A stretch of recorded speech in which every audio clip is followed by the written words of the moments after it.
वामन भगवान ने आकर के बलि द्वारा 3 पग भूमि मांगी और उसमें संपूर्ण त्रैलोक्य को नाप लिया 2 पग में। तीसरा पग उन्होंने कहा महाराज, दान देने से वाला दानी बड़ा होता है, जो दान कर रहा है दान से ज्यादा बड़ा दानी, तो तीसरा पग मेरे ही सिर पर रख लो, मुझको ही नाप लो। और कहते बलिदान हो गया, इसीलिए बलि के नाम से दान का नाम हो गया कि बलिदान, जो सर्वस्व दान कर देता है उसको बलिदान कहते हैं।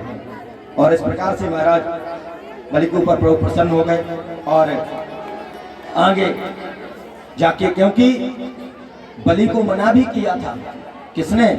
शुक्राचार्य जी ने, उनके जो गुरु थे। उन्होंने कहा ये बलि, ये आप धोखे में नहीं रहना, ये बामन नहीं है। बोले कौन है? बोले बामन है। बोले ना ये बामन है ना 53, ये विष्णु छलिया है। जैसे वहां अमृत का कलश के लिए स्त्री बन के मोहिनी बन के आ गया था, ऐसे अभी छलने को आया है।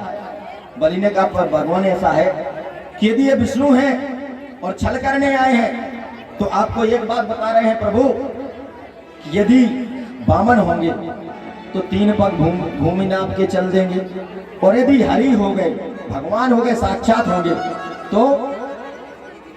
तो बड़ी कृपा है। कैसी?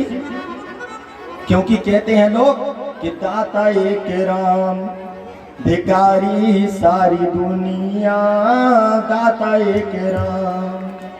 दाता एक राम है, भिखारी सारी दुनिया। जिससे सारी दुनिया मांगती, आज वो मेरे सामने मांगने को खड़ा है। इससे बड़ा सौभाग्य, इससे बड़ा उत्साह क्या होगा? और इसलिए गुरु के मना करने पर भी दान करने के लिए बलि ने मना नहीं किया। और महाराज आज दान की बात आती है, इसलिए नहीं कह रहे हैं कि कोई इस व्यासपीठ पर बैठे हुए शरीर को करोड़पति अरबपति बनने की तमन्ना है, लेकिन सोच के लगा करता, सुनने में थोड़ा संकोच होता। यदि धर्म की बात आती है तो हम लोगों को 10 रुपए भी मुश्किल में निकलते हैं। अरे भगवान ने दे रखा है। बलि साहस कह रहा महाराज यदि मांग रहे हैं तो मैं देने को तैयार हूं। अरे बोले तुम्हारे पास कुछ नहीं बचेगा। बोले मत बचे, दान में महाराज पीछे नहीं। और आज कितने राजा हो गए, कितने बड़े बड़े राजा धर्मात्मा हुए, कौन नाम जानता है? लेकिन महाराज बलिदान, बलि का नाम अमर हो गया। पहला 4 भाई थे, 3 का कोई नाम नहीं जानता। बोलो आता किसी को? नहीं आता ना, कल बताएंगे।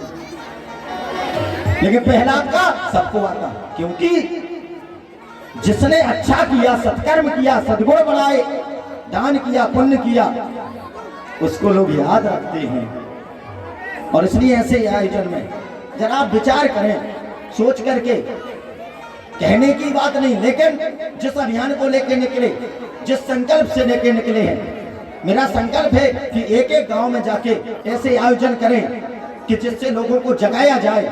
और इसलिए सारा सिस्टम, ये बेटे जो सेवाएं दे रहे हैं ये फिजूल नहीं थे कि इनके कोई काम नहीं था। ये लोग 20-25 हजार की नौकरी कर रहे थे।